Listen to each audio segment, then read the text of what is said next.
The ongoing sessions are on Bhagavad Gita, and we are on class number 7. After today's session, there will be a 2-day break, after which we will resume again, following the same schedule of every weekday. We'll have a gathering at 8:30 p.m. IST. Then there's an open discussion on Sunday. There's another break coming up near the New Year on the 31st and the 1st. So please mark that in your calendar. And if you want to catch up on replays, they are on Clubhouse, or you can go to Advaita Retold channel where all Binduji's talks are well cataloged. For housekeeping, we'll shut down the chat and the hand raising. And after an hour or so, we'll open it up again for discussion. Binduji will be available for about half an hour. Over to you, Binduji. Thank you. Thank you, Prakash. Namaste, everyone. Let us start today's class with my invoking.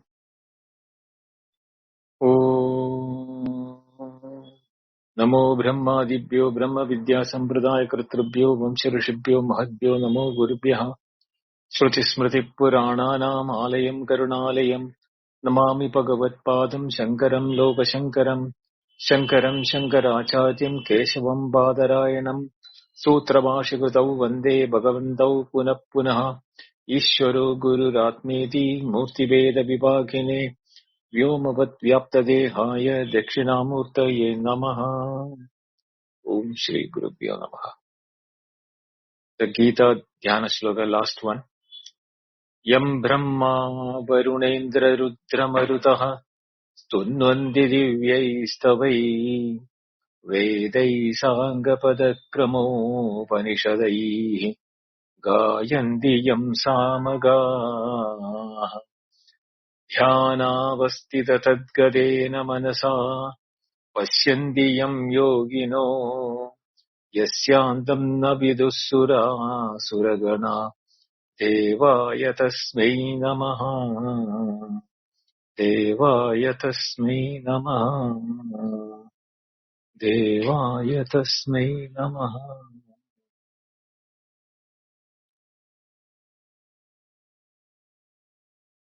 For the Bhagavad Gita,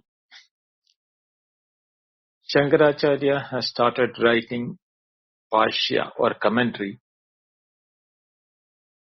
from the 2nd chapter onwards only.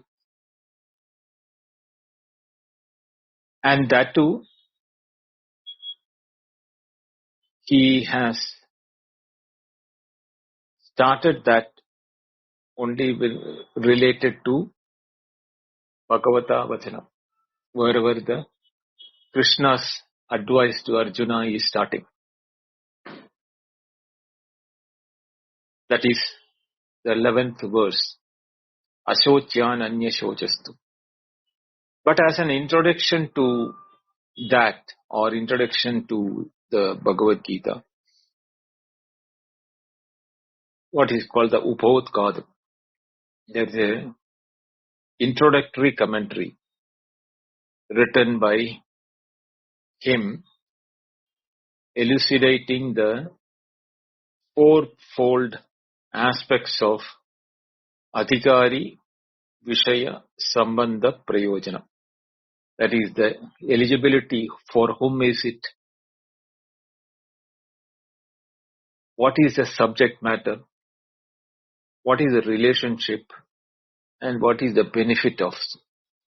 So this is a standard practice on those days when they were writing any major work. They will, in the beginning itself, they will mention this. And as usual, here also there is a Mangalacharana, or a auspicious verse written or composed by Shankaracharya. Some say he has taken from one of the Puranas. Whatever it is, he has quoted one verse in praise of Narayana. And that verse itself has got a hidden meaning about the process in which the creation is happening or why the creation has happened. Thereafter, he is explaining the purpose of the birth of Krishna, and then thereafter, what is the theme that is contained in the Bhagavad Gita, which we should be looking for and following. So here, whether it is written by Shankaracharya or taken from Purana, doesn't matter.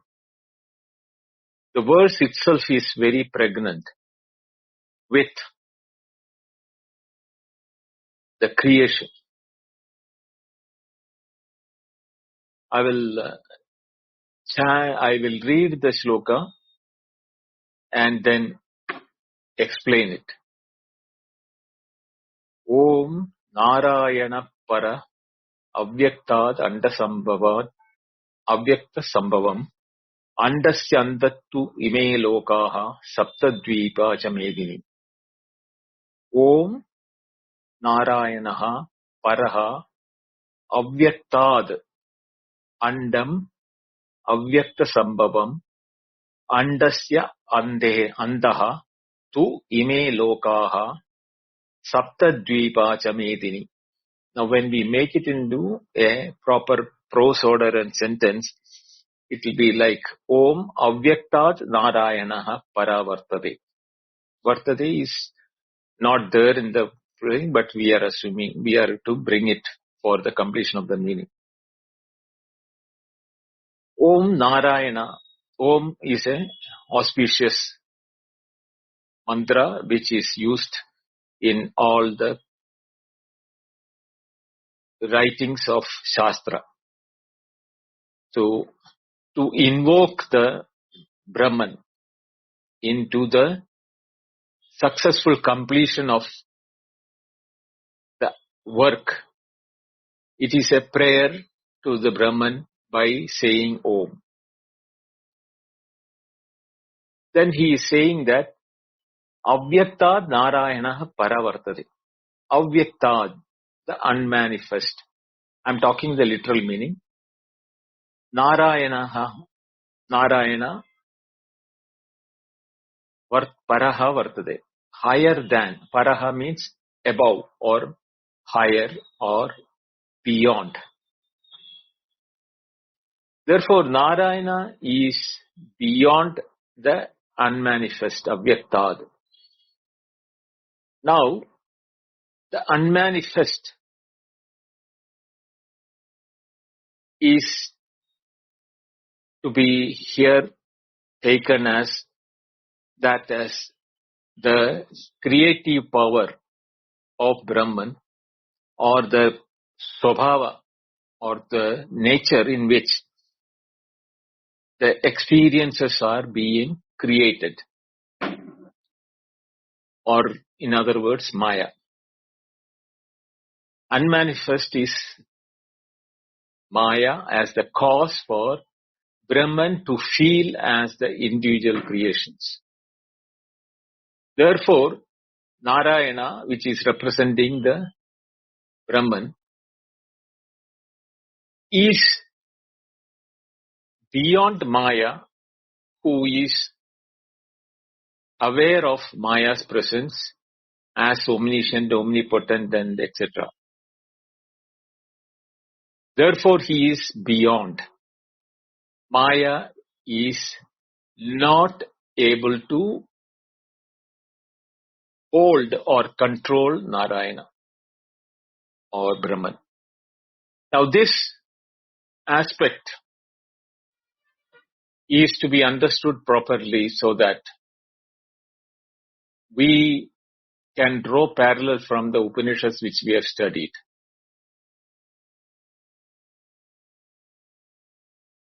The Brahman which is being mentioned here, or Narayana which is being mentioned, is Paraha. Yaya Aksharam Adigamyate in the Mundaka Upanishad we see. Even that through which the undecayable, or the one which does not have decay, Adigamyate, is understood, known, or experienced. At the same time, when we look at the Mandukya Upanishad,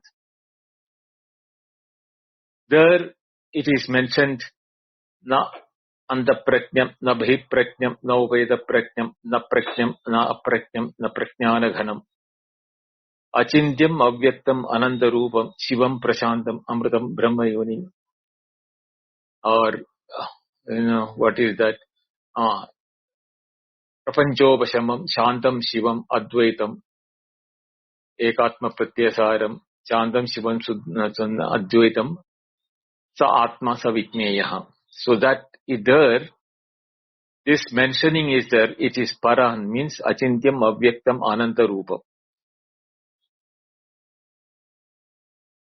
So, when we look at the various definitions of Upanishad,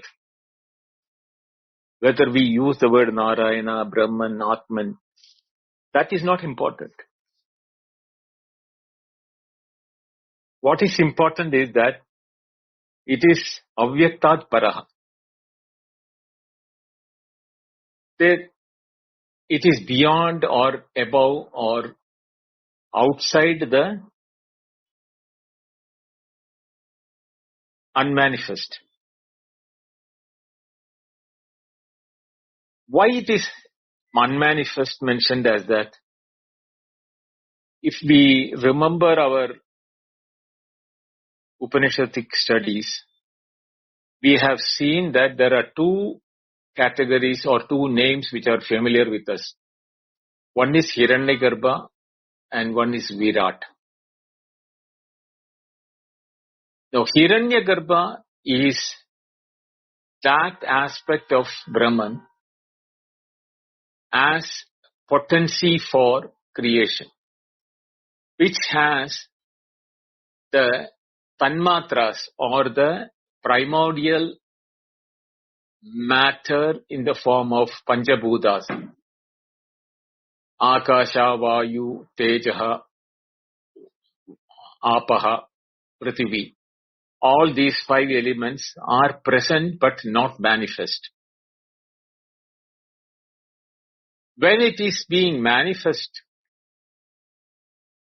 then it sum total is called Virat. Virat is the sum total of creation, which can be further classified as Chara and Achara, means movable and immovable. In this whole world, there are only two things which are there. Either they are movable of their own, or they are immovable. They are fixed. In both these two put together, we call it as Jagat. But Jagat is what is moving. Gam Dhatu, from there the Jagat word comes to movable ones. Whereas the entire cosmos, when we take it, then we have to include both the movable and immovable. And that, when we take that as a sum total of all the creation, that is called the Virat. Now the Virat is a formation or a parinama or metamorphosis, which is now resulting in the individualistic matter, including movable and immovable, and human beings is part of the movable ones. The reason why this is there is that whatever is in the Virat, it is possible for us to inquire, get more details and find out. But when it becomes subtle, like the space, which is a matter down, which we know that we can utilize space and everything, but we do not able to measure, or we are not able to clearly specify what space is. Only with relation to occupation of the space, we can talk about space. But subtler than the space, into the tanmatras or the primordial nature, is the 5 elements, which includes the primordial space, primordial vayu, primordial fire, primordial water, and primordial earth element. These are together with the subtle form of creative power from Brahman is called unmanifest or Maya. But Hiranyagarbha and Maya are not identical. Hiranyagarbha is the potency of Brahman for creation. But what is the potency using for creation? That is nothing other than Brahman, a Shakti or an aspect of Brahman which is called Maya. Now, the Maya is not something which is existing as independent, like the strength and the person who has the strength, or the potency and the matter where the potency is residing. But there is this abheda or non-differentiating power. It is less like the swabhava.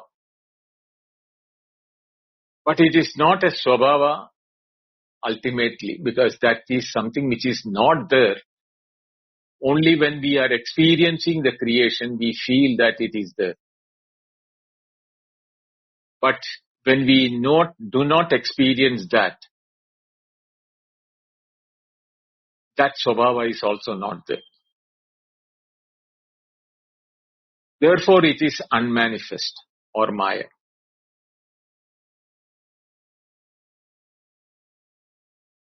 Now, the next statement is Avyakta Sambhavam Andam Vartade. Avyakta Sambhavam. That is, when we look at it, the way in it is saying, Avyaktat Sambhavaha Yasya Andasya Tat Andam Avyakta Sambhavam. It's a Bahuvri Samasa. Where it says that the egg or the cosmic creation or the seeds of creation comes out of the unmanifest. So, from Brahman, this Hiranyagarbha, Virat, all these things are defined for the purpose of explanation. We will know why it is for the purpose of explanation, because the commentator gets into that at a later stage. So we will know why it is being mentioned here. This comes out of the unmanifest. When it is unmanifest, from the unmanifest, what comes out? Manifest cannot come out from the unmanifest. So the unmanifest itself is creating an illusion as if it has become manifest. Therefore, we feel that there is a manifestation. We need to clear that aspect that is why we are studying this Shastra. We will go into that details as to the next 2-3 sentences it is coming there. This being the invocation shloka, I am not going to get into those aspects in detail here. Tu ime lokaha saptaddeepa cha medini andasya andaha vartade. All these worlds means all the experiences. All these world means experience. It is not the physicality of the world. The physicality of the world is known or accepted only when it is being experienced. So, to explain further, he uses the word Saptaddeepa cha medini, means this earth with its 7 islands. So, cosmic, the entire cosmos, including the earth with the 7 islands in the earth, are in the egg or are in the seed form itself, in the thing.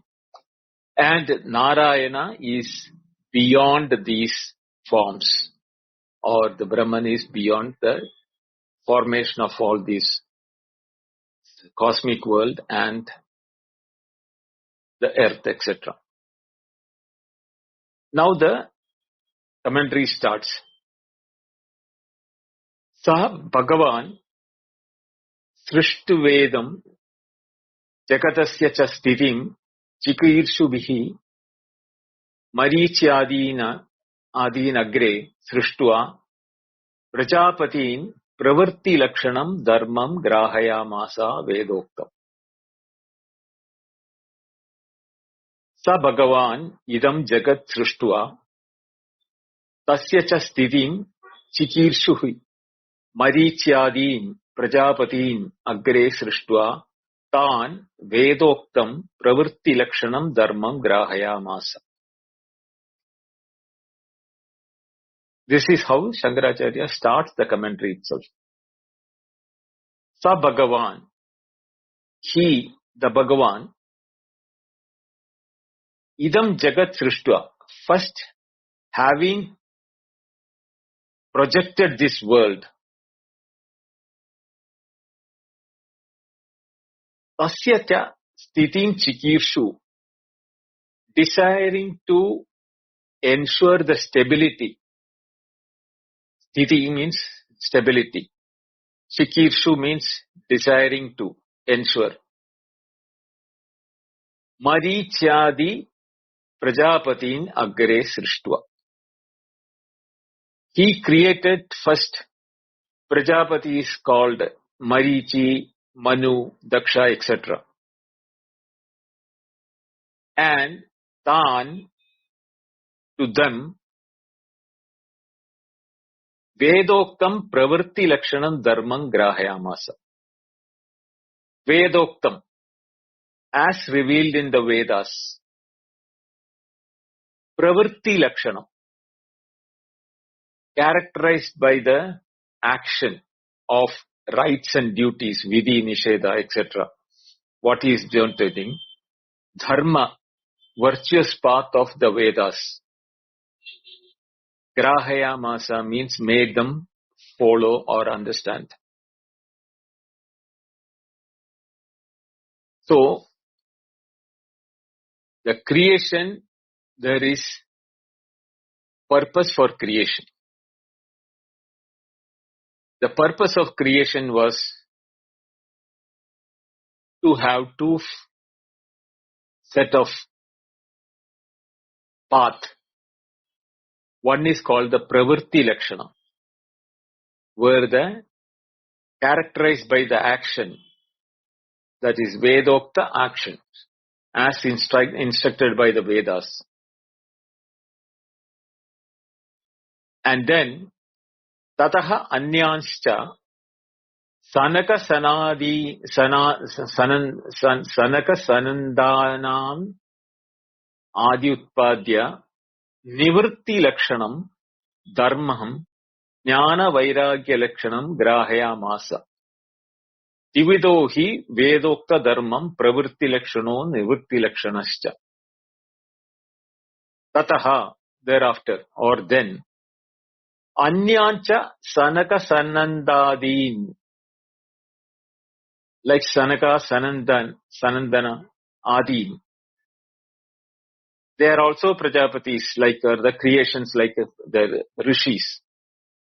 Utpadya having created Dharmam Jnana Vairagya Lakshanam. The earlier Dharma is Pravritti Lakshanam with actions. Vedokta Lakshanam. Here Dharma is Nivritti Lakshanam, which is of Jnana Vairagya Lakshanam. Grahayamasa means made them follow that.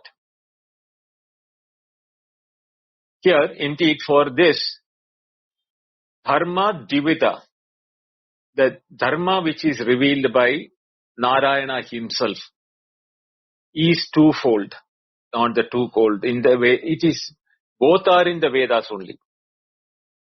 One is characterized by action and the other is characterized by renunciation. Why? Here is what we have to understand that. The Leela Nyaya, which is being spoken in one of the Upanishads, he willed to become many. So akamayata bhusyam prajayeti. Let me become many, is what the Upanishad said. So this Narayana decided to become many. For that he created two sets of rishis and the rest of the creation. The rishis were created, one with the Pravritti Lakshanam, where the Vedokta, as instructed by the Veda, they got into actions and rituals and everything, with the desires to have progeny, wealth, etc. He also created another set of rishis with the Jnana Vairagya Lakshana, with the knowledge and the dispassion as their qualities, which is called the Nivritti Lakshanam, means to reverse back the creation or to escape from the creation. So this is why when we say Akamayata, he willed to become many, he willed not only to become many, he willed to become many in the process itself. He also created both the path to engage in the world and to get detached from the world. Both were created by him itself. Now, why did he have to do this? Let us get into the next statement. We will get clarity from that. Jagataha sthiti karanam praninam sachad abhyudaya nisreyasahu yaha saha dharma brahmanyado varnabhihi ashramadibhischa shreyo artibhihi anuštiyamanaha. Yaha jagataha srishti karanam. What is the cause for the creation or the stability for the world?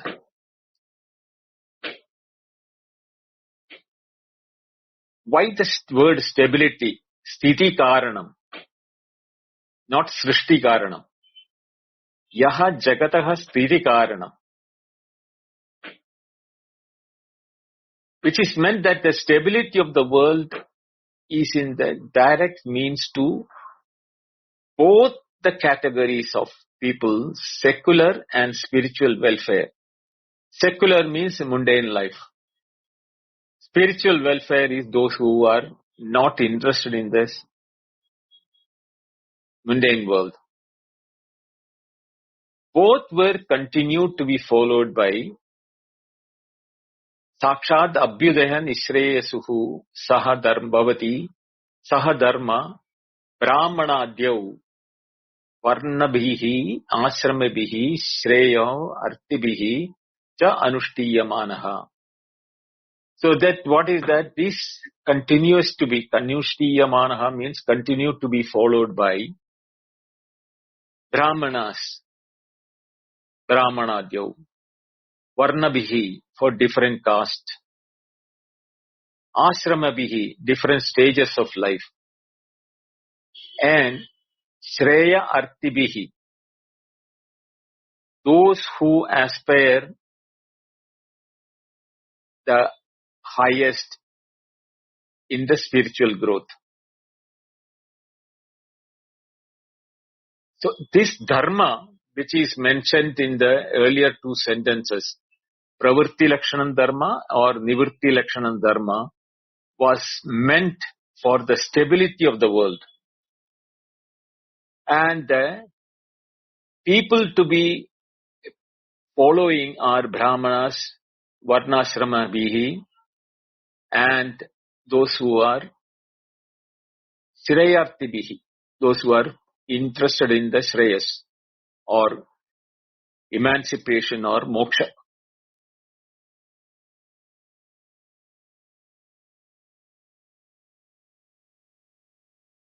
Dirghena kalena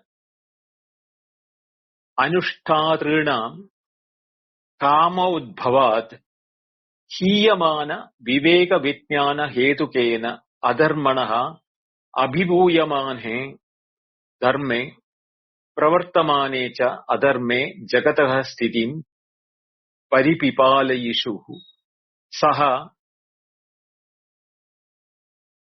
Adikartaha Narayanakhya Vishnu Baumasya Brahmanaha Brahmanattvasya Rakshanartham Devakya Vasudevat Amshena Krishnaha Kila Sambhabuva. Now, why did that Narayana also get created as Krishna? That is being narrated here. Dirghena Kalena Anushtidrana. After having followed this dharma for a long period of time, Kamodbhavat Hiyamana Viveka Vitjnana Hetukena. When those people who are following the dharma were overpowered by adharma, like desires, etc., increased the deterioration of discriminative knowledge. Increased the deterioration. They didn't increase the discriminative knowledge, but the discriminative power was deteriorated due to the desires, etc. Kama udbhavat, by the increased desires in the minds of those brahmanas, ashramibihi, etc. So whenever then adharma is increasing, this is where he said that Sambhavami yuge yuge. So this keeps on happening even now. Avatars are coming, people are getting benefited, but handful of people only. Because people who are interested in the spiritual path are very few and limited. But they need guidance and they need to be protected. For that purpose, this avatars in the form of Narayana himself becoming Krishna is an example of it. As tradition goes, Vishnu, called Narayana, the prime mover, he takes birth as a part, amsha, That is a very important aspect. He did not come as himself, but as his amsha, or part of it, himself, as Krishna, son of Devaki and Vasudeva, for the protection of dharma, which was deteriorating in the brahmanas and ashramas.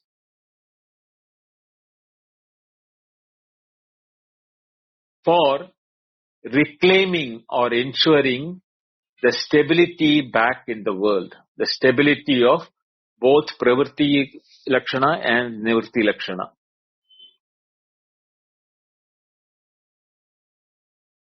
So when this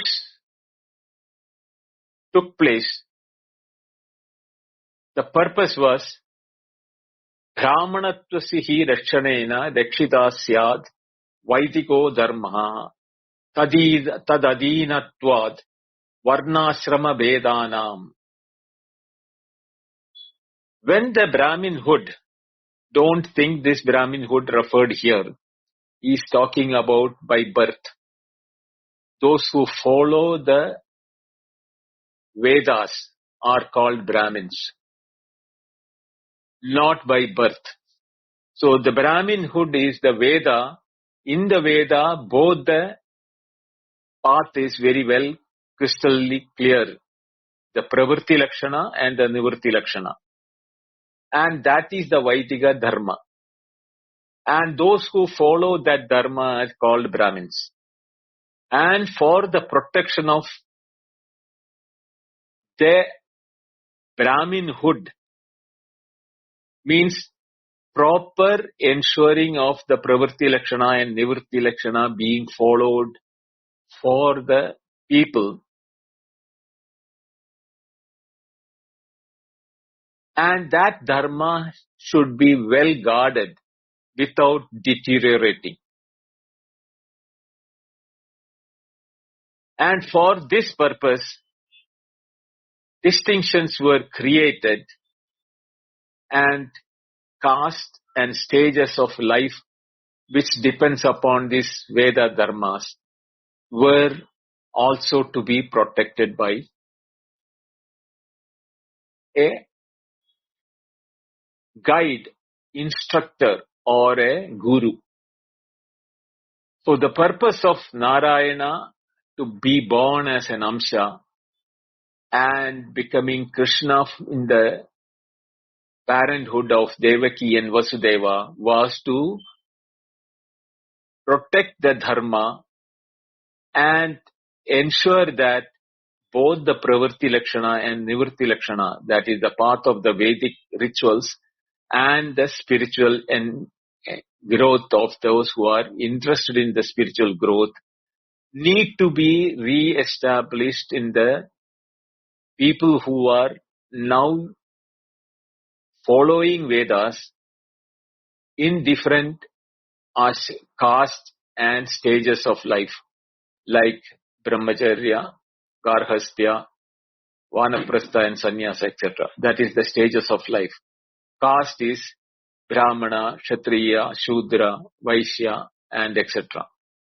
And the Brahminhood, Brahmanatvam, is the faith in the Vedas and the Dharma prescription in the Vedas, irrespective of in which caste, color, creed they are born to. Because when that is not being retained or maintained in the society, the society becomes rudderless. They are no guidance or nobody, no method in which they can get themselves free from the world of samsara. Now the world of samsara is the world where we are not following the Vaidika Dharmas and we are driven by our greed, etc.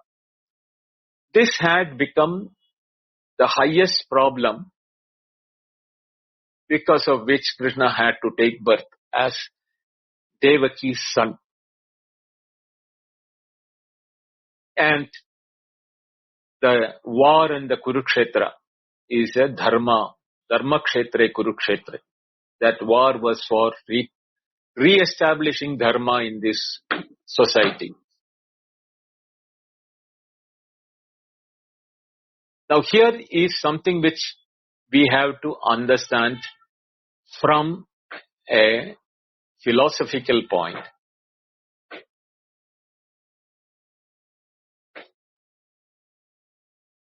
As we take as individuals, when we do not know that we are under the wrong knowledge that engaging in the world is the benefit and growth of the individual. Accumulation, aggrandizing, wealth increase, enjoyments increasing is what people think as wealth and growth.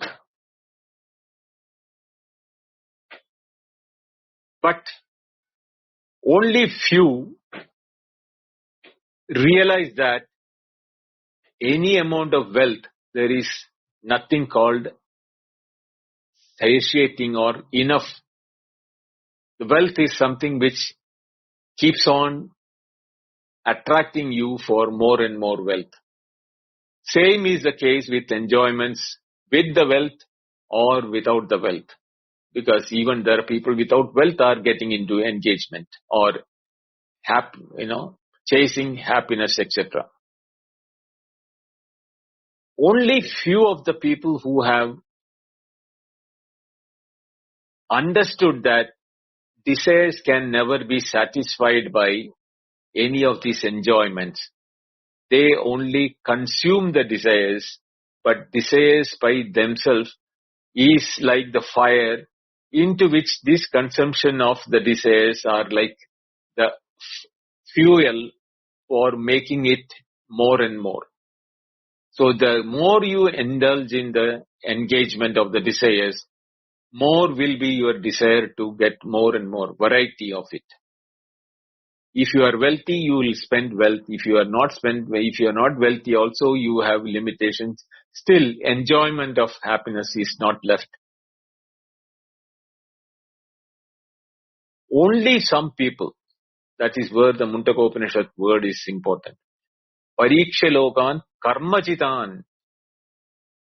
Those who are engaged in the activity and having tested the activity for pressurized by the desires to do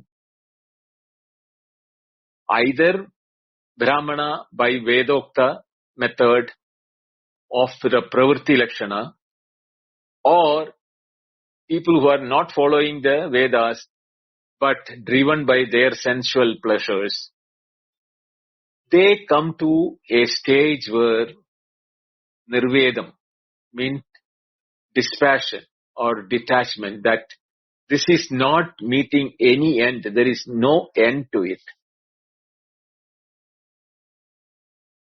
Those are the people who turn towards the Nivritti Marga or the method of spirituality.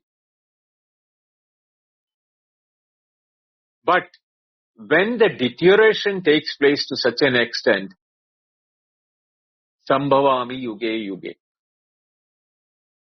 this aspect of Brahman, Amsha Rupena, in the form of part of his presence, is coming to this world in the form of avatars, whether it is Rama, Krishna or Ramakrishna or anything for that matter. Time immemorial, we have seen that masters are born for guiding those who really seek guidance. But majority are not getting into this seeking of guidance, because they have not realized that they are under the clutch of the unmanifest Maya. And when you are unaware, or even when you are aware that you are under the illusion of Maya, to go beyond Maya is not possible through actions, because actions are within space, time and causation, which itself is a Maya karya, or as a cause of the ignorance. So, as a limited individual, you cannot measure an unlimited time or space or the causation. And the source, which is the Maya. To educate the way in which you can yaya aksharam adhigamyate, through which you can go to, that is the Paravidya, Aparavidya, which has been mentioned in the Mundaka Upanishad. Same thing, to make people understand in a language which is not Vedic in nature, because Vedas have been forgotten. It is no more in vogue. People do not know the language. People do not know how to decipher. Even if they were given a book of Veda, they don't know how to understand the indicated meaning. All those things are a problem for the ordinary man who is wanting to get out of the problems of life. Even though every night we are away from our problems of life, but Dada Ida Purvam Akalpayan.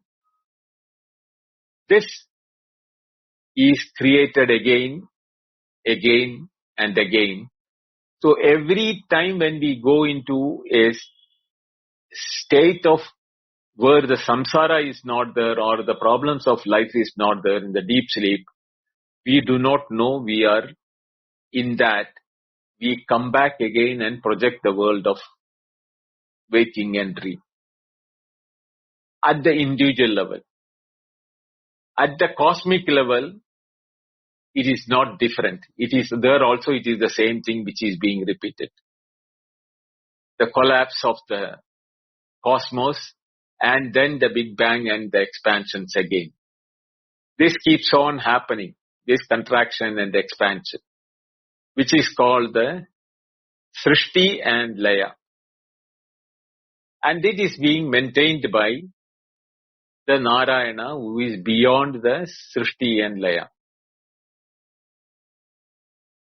But those who are in the Srishti,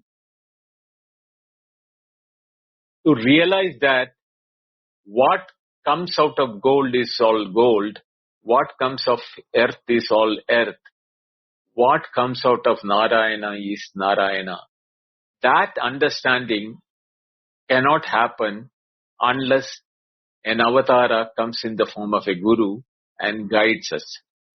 Here Krishna, as a part of the Brahman, takes birth as a human being to become a guide.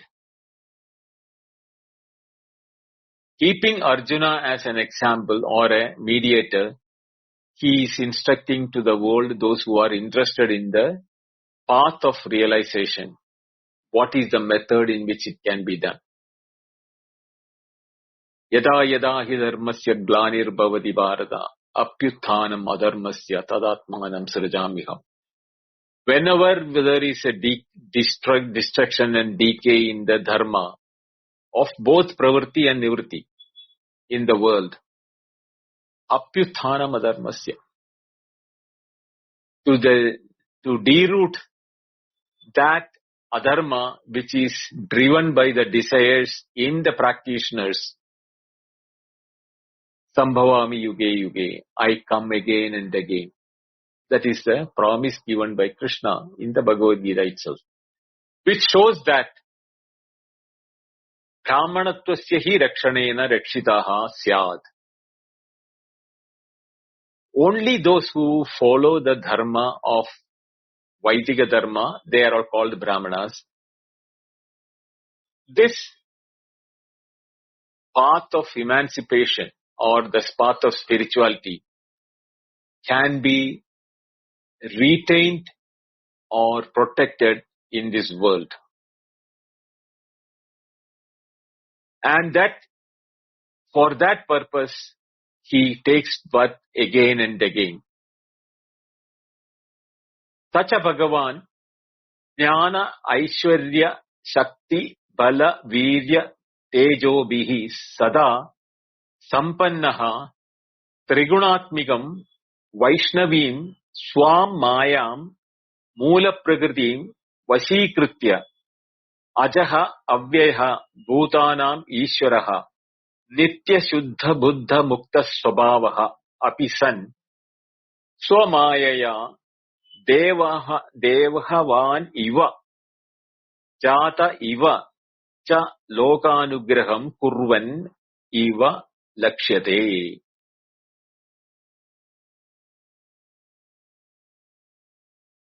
Such a Bhagavan, and he, the Bhagavan, Jnana, Aishwarya, Shakti, Bala, Virya, Teja, Bihi, endowed with knowledge, sovereignty, power, strength, valor, and formidability,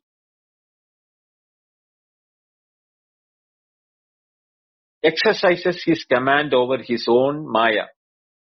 Sada Sampannaha, Trigunatmikam, Vaishnavim, Swam Mayam, Mula Prakritim, Vashikritya.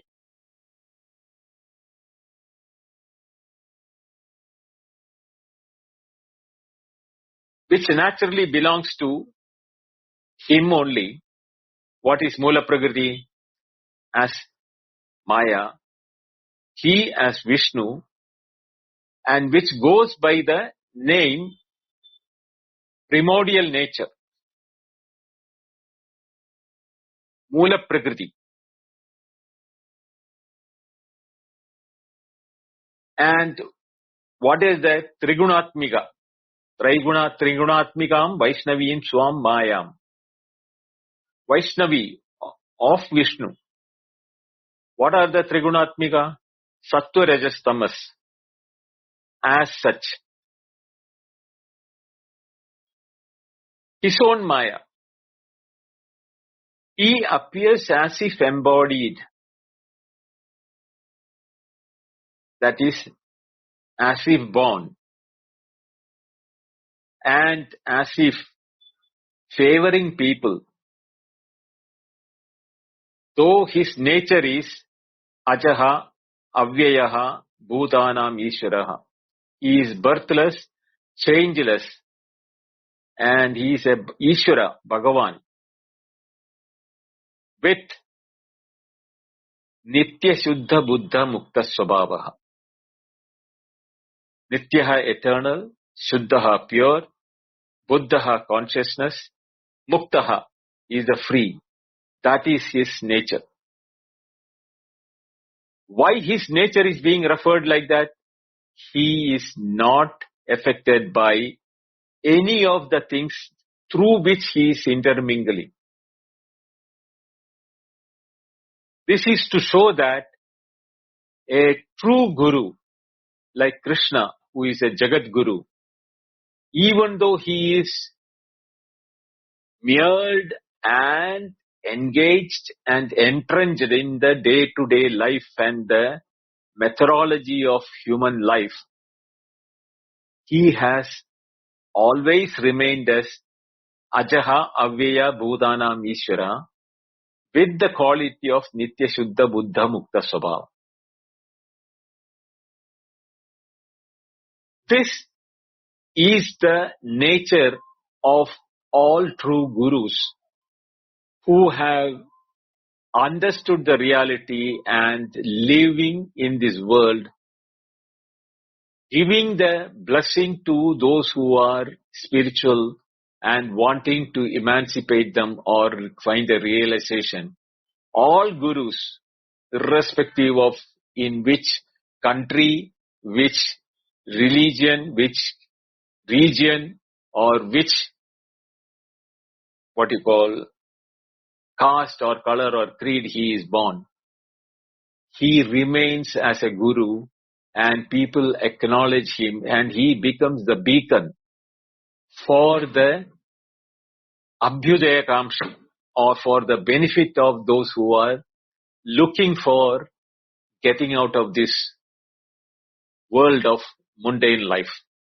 He becomes the guidance, and that is the purpose of the Amsha being born, as a part being born as a guru in this world. So guru who is fully following the dharma of pravritti and nivritti, he is doing pravritti while he is living in the world, depending upon where he has born, what culture he has born, which nature he has to perform, whether he is to live as a brahmana, whether he has to live as a king, whether he has to live as a teacher, whether he has to live as a butcher, whether he has to live as a beggar or a mendicant, doesn't matter. His pravritti will be Vedic dharma based on that. And he will be knowing the path of nivritti or emancipation, knowing the path of spiritual escape, a spiritual method of escaping from the mundane world. And he will be a guide for people approaching to him. And that, having executed the purpose through which he has now given rise to this particular Gita. So, prayojana abhave api bhutanu jigrichaya vaitigam hi dharmadvayam arjunaya shokamoha mahodhadau nimagnaya upadidesha gunadikaihi grihita anuštiyamanaha cha dharmaha prachayam gamishyati iti tam dharmaha bhagavata yada upadeshtam vedavyasa sarvajnaha bhagavan gidatyai saptabhihi shlokashataihi upanibadbadhan. Although he had no need for himself, Krishna never needed Bhagavad Gita. Still, for the sake of favoring the creatures,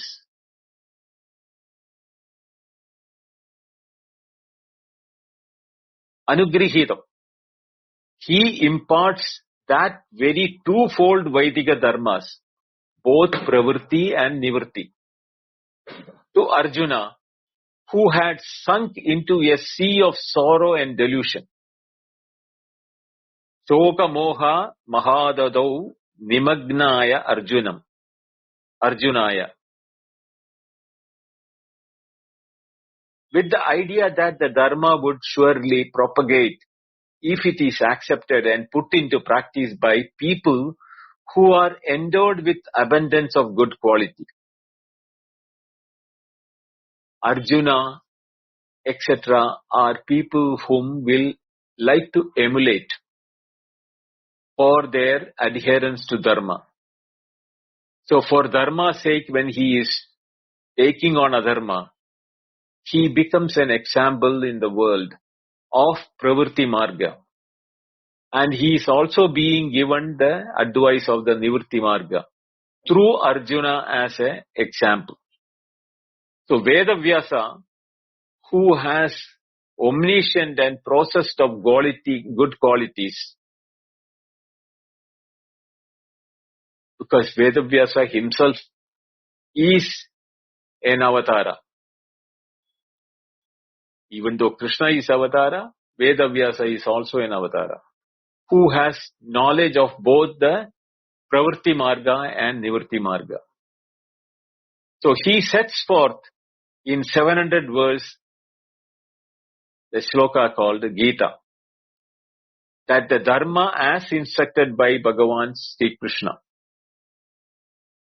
This scripture is called the Gita, which is the collection of the quintessence of all teachings of the Veda. Iti Bhagavad Gita su Upanishatsu Brahma Vidyayam Yoga Shastre Sri Krishna Arjuna Samvade. That is the way in which it is that. It is a Brahma Vidyam Yoga Shastre. It is teaching about Brahma Vidya. And Upanishatsu, Gitasu Upanishatsu. It is a quintessence of all teachings in the Vedas. Which is, Veda is very difficult for the ordinary people to understand. But Gita is a simple language, a dialogue between a master and a disciple. Unlike the rantings of Rishi in a spiritual ecstasy, when he talks about those are things in the Vedas, we need acharyas like Shankaracharya to decipher and give it to us the intended meaning, lakshyartha. Then only we were able to understand the Upanishads. But Bhagavad Gita, Vedavyasa wrote with a very clear picture and a simple language as a dialogue between Krishna and Arjuna for the purpose of the upliftment of dharma in this world. And it is a quintessence teachings of all Vedas, which is otherwise difficult to understand.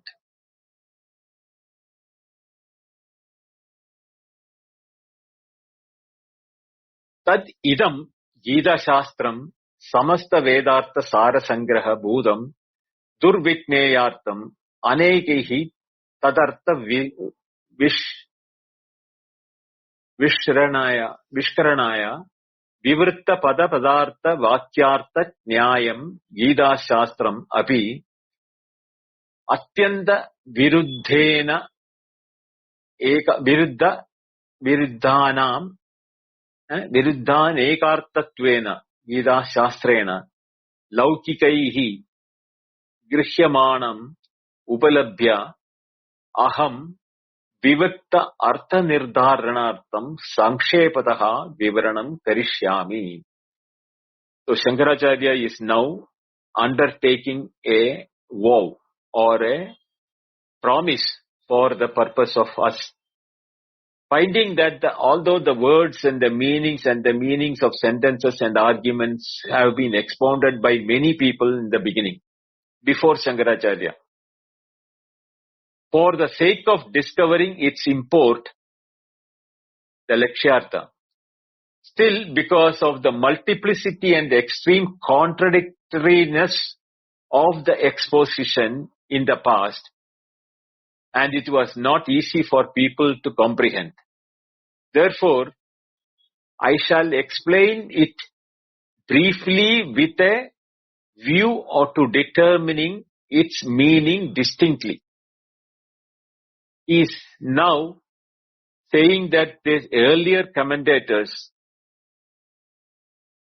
who has commented on the Bhagavad Gita, there have been a lot of contradictions.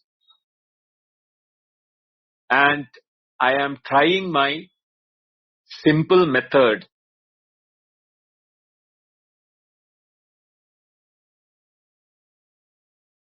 Artha Nirdharanartham, Sankshepataha, briefly, not going into the details of what he is saying that Pada Padartha Vakyartha Nyayam. Pada Padartha Vakyartha. Pada means word, Padartha means word meaning, Vakyartha means the sentence meaning, Nyayam, the logic of forming that sentence. Because Sanskrit is a very complicated language when it comes to that arrangement. If you arrange the word differently, the meaning can change. So, Artha Nirdharanartham, to arrive at the right meaning, Sankshepata Vivaranam Karishyami. I will undertake this explanation briefly with the view to determine its meaning very clearly to those who are following this. This is the promise given by Shankaracharya when he wrote the preface to the second chapter of Bhagavad Gita, which will start from Friday when we get into the Ashocyan Anya Shochastum, that shloka onwards, where we stopped that, Rishikesham Uvacha or Bhagavan Uvacha. So that we will take it from Friday. Next 2 days, we will not have any class. So those who want to read, revise, please complete, do it, so that on Friday, when we take from that 11th verse onwards, you are in tune with the subject matter. Om Purnamada Purnamidam Purnat Purnamudachyate Purnasya Purnamadaya Purnameva Vasishyate. Om Shanti Shanti Shanti. Harihi Om. Shri Gurubhyo Namaha. Harihi Om. Thank you. Dhanyawad.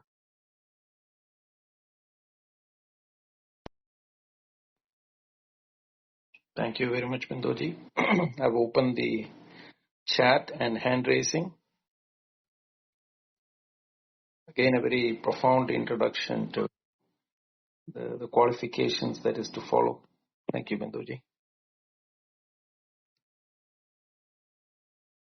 Namaste, Venkatji. Prakash, Hari Om Bindaji. I have a few questions. I think it was a nice opening for us, with Shankara giving direction, Acharya Shankara giving direction. Yes. So I have some questions on that Hiranyagarbha, the cosmic womb, and you talked about Tanmatras and Maya. Maya as an aspect of Brahman, maybe power of Brahman, and the Tanmatras. Are these two separate? Or they are same? That was the question. They are the same. They are the same. Why a call out for Tanmatra is made here, while the Maya is given a distinct flavor? Why there is a distinction? The Maya is given a distinct flavor as a causation for the experiences in the form of Virat and the Jiva.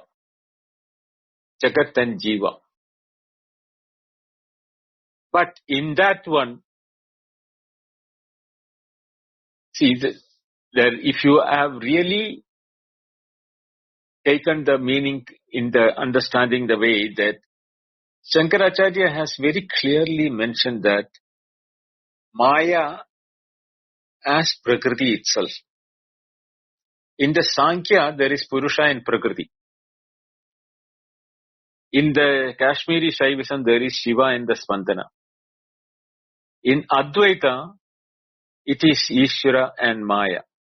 But Ishvara and Maya is used for explanation purpose for those who are experiencing multiplicity. But those who have worked out their way through the multiplicity and realized that Sarvatma Bhava or Sarvam Khalidam Brahma, for him, the Maya is not there, the creation is also not there. But that stage is difficult to understand or know for those who have not been able to do that. So for that purpose, when you are seeing a ghost in a post or water in a mirage, you have to start from the vision what the person is having, either the water or the post, and tell that the post which you are seeing is not actually, the ghost which you are seeing is not actually a ghost, it is nothing but post. But still, he may not see the post because of the fear of the ghost, or the person who is looking for water in a desert will see the water he will not understand it is not water. Even if he is told, he will be tempted for the water because he is parched for water. But only when he takes the advice seriously that many of the animals have died, many people have ran towards this water and they have died. Don't run toward that water, it is a mirage. If he believes in the person who is advising, then he is saving himself. Same way, the person who is seeing a ghost, when he is told beings, look at the post, and he takes all the efforts and put to the light or the giving the explanation, when he understands that it is not the ghost which he was thinking, he gets released of the fear. And the freedom of the fear, from the fear is taking place. Same is the case with us. The freedom from the fear of the mundane world has to end. And the only method in which it is to be there is that for us, the world is real.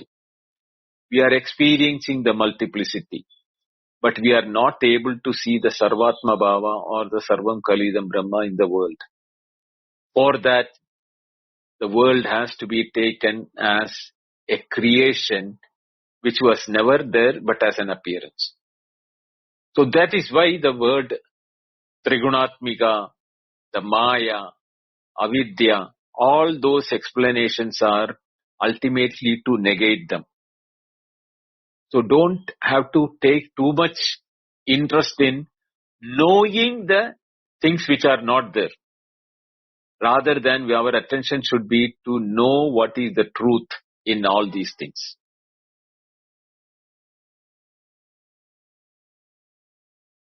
This is clear, Binduji. That's very, very clear. Since this is Sankhya Yoga, the Purusha Prakriti dimension has to be taken for analysis because that whole thing now continued into the creation part of it, right? The Pravrutti and Nirvritti Marga, and there is a certain organization is told. The one part of the setup is to go after action and get involved. That's Pravrutti. And the other, part is about Nivritti, to disassociate. Both are done. Hence, there is a engagement and disengagement, that balancing the act of creation. This is the way it is now told in the today's class. And reason for avatar is to bring balance back. Is that because, the creator is now not able to control the order, hence he is coming in as avatar to again control it? Is that what is intended here? He becoming an avatar is to show that he is not different from one of us in all activities and matter of living. Yet, he is able to see the Sarvatma Bhava or Sarvam Kalida Brahma. Yo mam pashyati sarvatra sarvam cha mayi pashyati, when he makes the statement in Gita. He is talking about a Sarvatma Bhava as his experience. And when he is telling that to us, he is asking us to see that the way in which it has to be seen.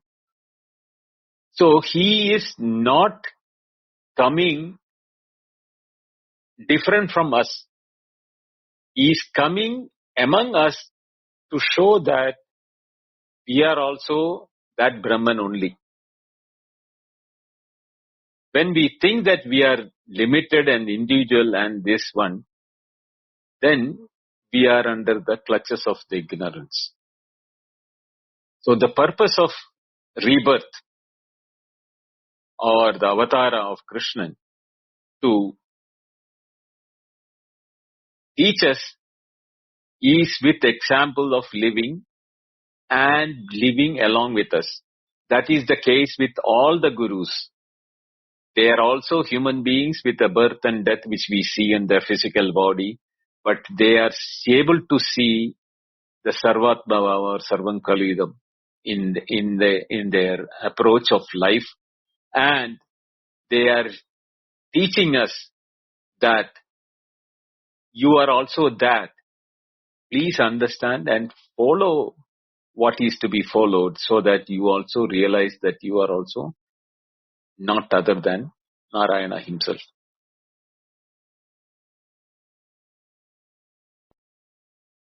I think this is clear, Babaji. That tallies well. Then the follow-up on the pravurti is that dilution of that virtues you talked about, with the desire overpowering virtues. Is the dharma or virtues or inherent in the configuration versus is the desire is inherent in the configuration? Why there may be, if the virtues are given for pravurti involvement, why so overpowered by desires? See, desire is part of Brahman itself. Actually, cannot say that part of Brahman. So akamayata bahusyam prajayeti. So akamayata, that aspect, the purpose of prajayeti is not for the creation purpose. Because there is nothing, when he is creating means he is not becoming separate. The water becoming droplets, multiple droplets, is not becoming unwatery. They are still water only. Same is the case with everything, which is that. So Brahman has become the Praja, doesn't mean they have become un-Brahman or non-Brahman. This is exactly what each, in that one is born as an avatara. The others are under the clutch of the desire. The desire should be to know oneself. But the desire to know oneself, when it is used through the mind and the sense organs, the kama udbhava takes place. The desire for the sensory things takes place. Actually, the senses and the mind are for knowing ourselves in us. But we are not knowing how to use them.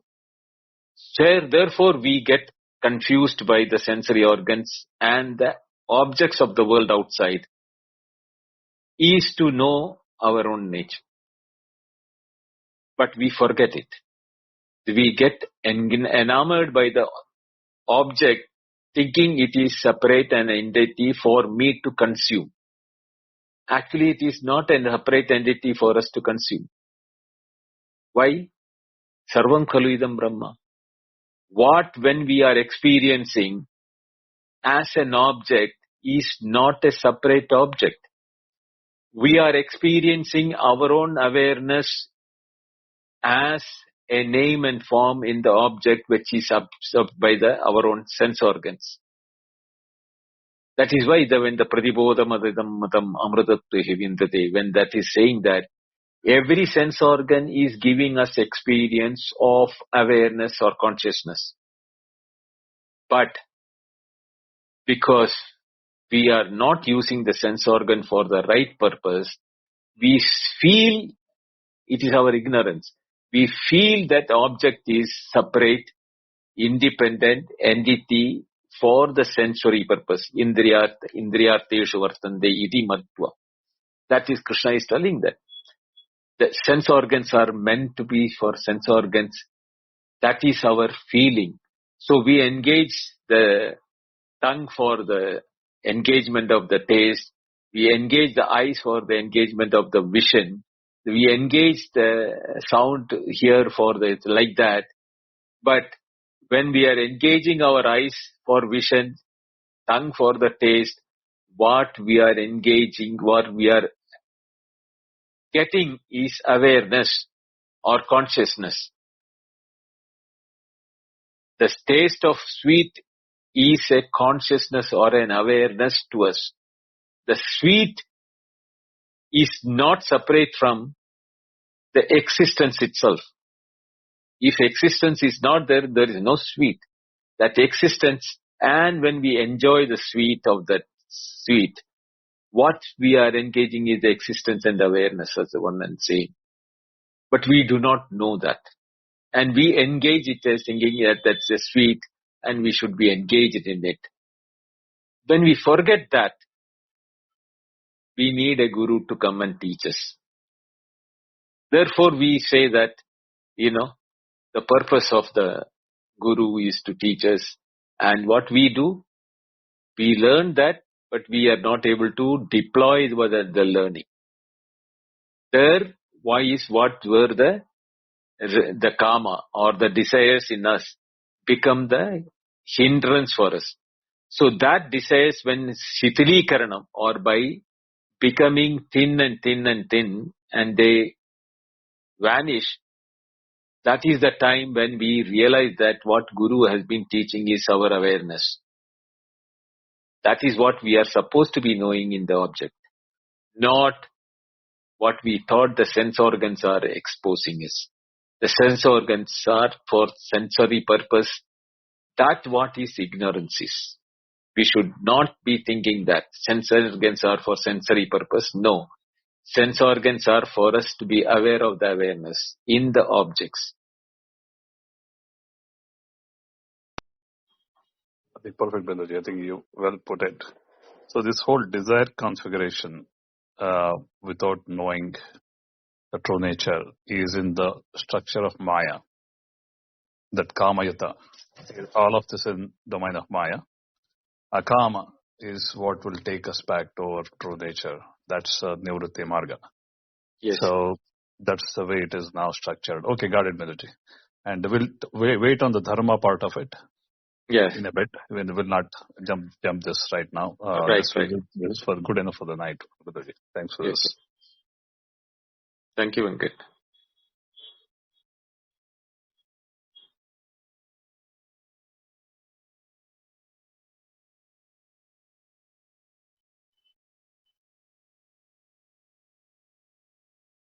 Okay.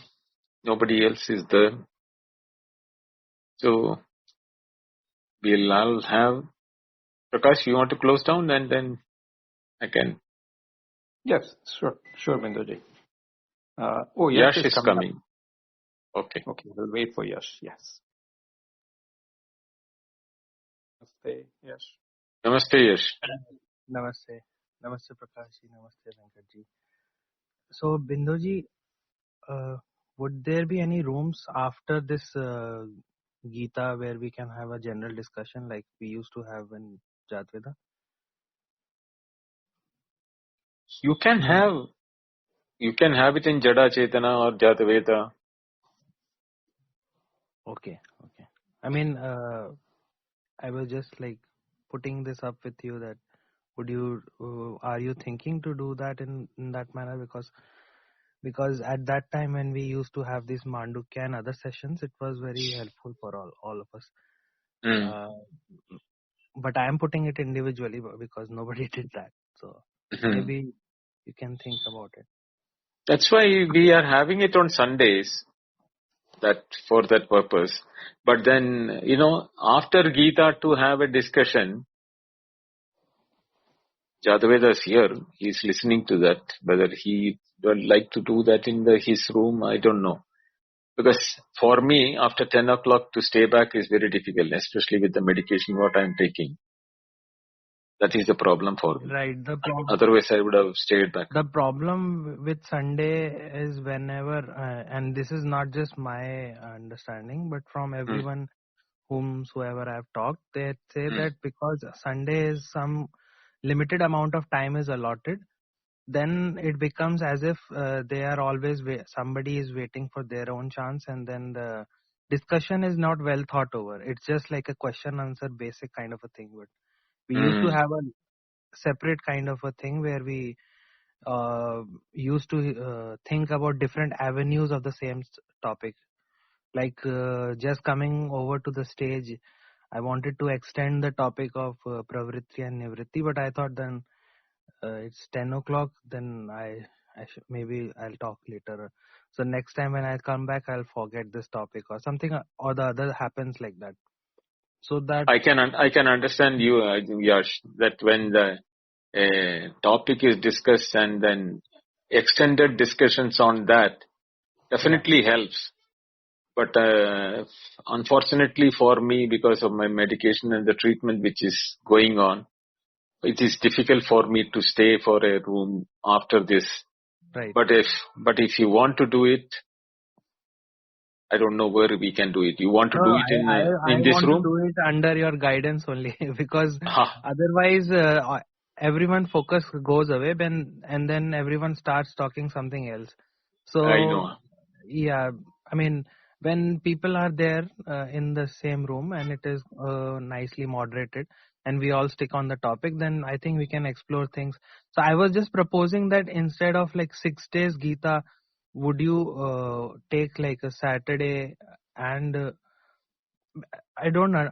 I mean, it's all up to you only. I mean, I'm just saying. I'm not also saying that you extend the time for 10 o'clock. I think I'll call you and then both of us can have a discussion on that and then decide about it, because I have to look into my treatment and health part of this one, and which will be the best method in which everybody can be benefited. That also is important.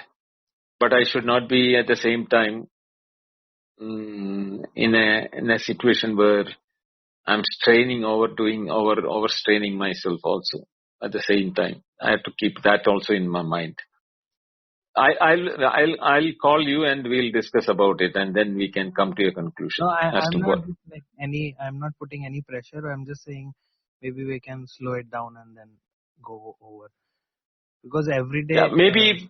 Anyway, let me think. Yeah, let me think about it. Yes. Okay. Sure. Thank you, Binduji. Thank you Thank you, Yash, for your suggestion. Thank you so much. Okay. And I can understand that. Yeah. And regarding this question of pravritti and nivritti, because I know you will be taking this up in the 3rd chapter and then 14th, 17th, 18th, 16th, all everywhere, even in the 18th it is there. But as a guidance, when you have opened this topic in the starting today in the class, I wanted to know for a same person or for the same entity, although Krishna is dividing this the whole Gita into either pravritti or nivritti, what is your suggestion? Because I thought that an entity or as a person, both things have to be harmonized, both pravritti and nivritti. The thing is that pravritti and nivritti are not two separate things. The pravritti becomes what you call cause for the tendency towards nivritti to increase. Because that is when you remember when I said that Pariksha lokan karma jidan brahmana nirvedamaya nastya krita kritena. That mantra from the Mundakopanishad shows that pravritti having engaged the potency for pravritti to give satisfaction and happiness is like the diminishing value of utility. Over a period, one starts realizing that I have been engaged in the pravritti for such a long time, but it is not giving me the happiness which I am looking for. Such people are the people who will turn towards nivritti marga. But then, it takes a long time for people in the pravritti marga to even think about nivritti marga. First of all, they are unaware of it. There is something called a nivritti marga. So when they hear it from somebody or some friend or some lecture or some podcast or something like that, that is the time the fire starts kindling in them. Or, there is something called this method, this spiritual method and everything. There are people who listen to spiritual thing and then they get not interested in it. That shows the guna in the people, the sattva, rajas, tamo guna balancing. When the sattvika guna is increasing, then only people will turn towards nivritti marga. Rajas and tamas are the two gunas which will be predominantly in everyone. They will be either active or slumber. They think taking slumber or sleep or resting is happiness. But they do not know what is the ultimate happiness. That is a niratishaya happiness, or without any, ups and downs, a happiness. We are doing that happiness every night when we go to deep sleep. But we don't realize that that is also a glimpse of our own nature, and we should work towards a permanent state of our nature rather than forgetting it and becoming in the pravritti marga when we come to a waker or a dreamer. So this will happen only when the pravritti marga starts diminishing its utility value, and then people will start looking for it.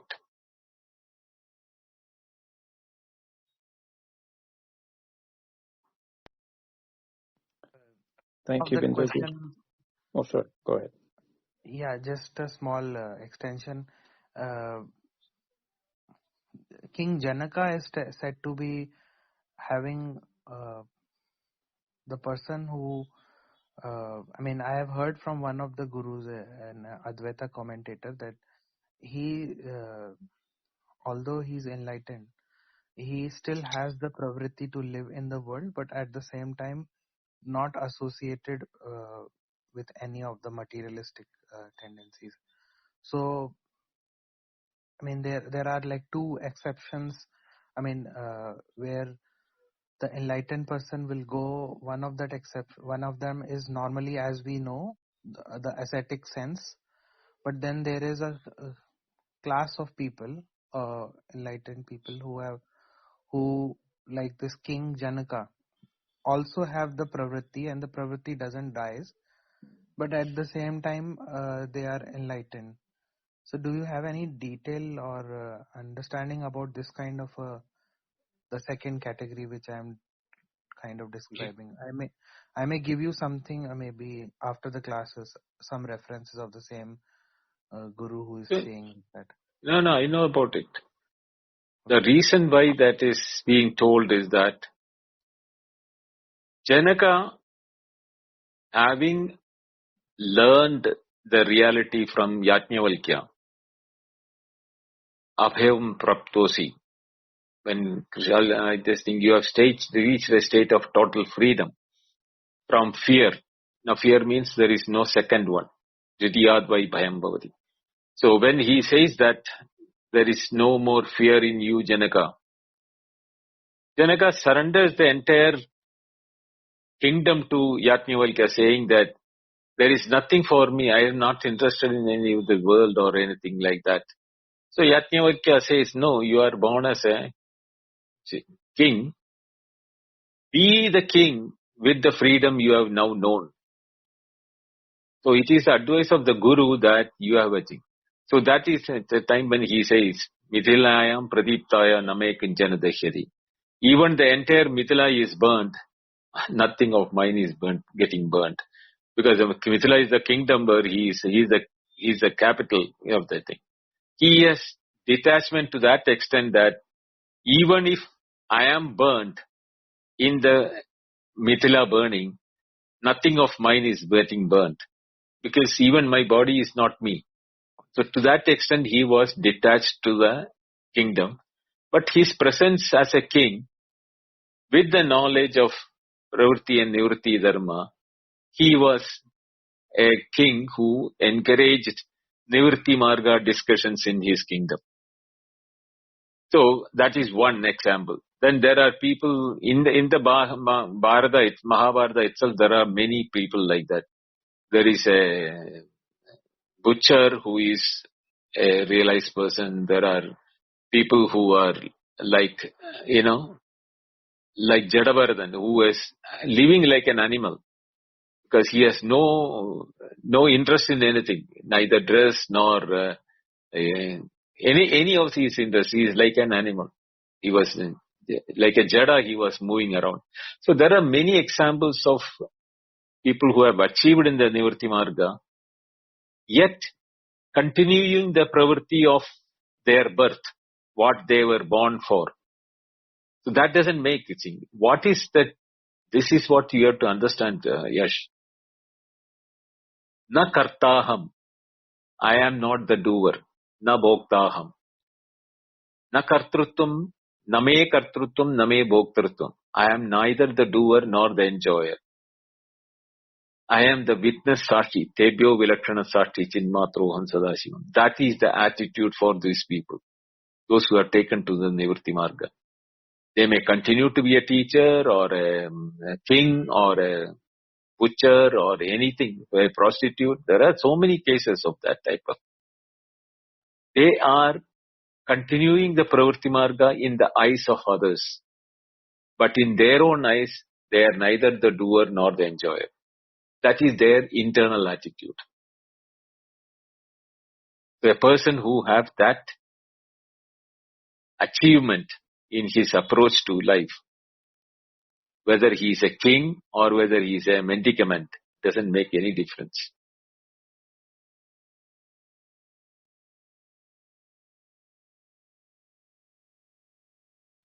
Prakash, can we close down? Sure, Bindoji. Again, thank you very much, Bindoji, for taking us into this deep dive of the first aspect of how we explain the Pravarti and Nivritti Lakshana. So thank you very much. Thanks everyone for coming up and showing for the class, and Venkatji and Yash for coming up and asking questions. And wish you all a Merry Christmas, especially to Bindoji, and that he gets some rest for 2 days and he comes back again full steam. Over to you, Bindoji. Thank you, Prakash. Thank you, Venkat. Thank you, Yash, for coming up and asking questions. And thank you all for listening to the Gita introduction. And as Prakash said, Merry Christmas and have a nice Christmas days between tomorrow and day after tomorrow. Go for the carol night and spend time with your family for the Christmas. Enjoy it. Hari Om. Good night. Namaste. Good night.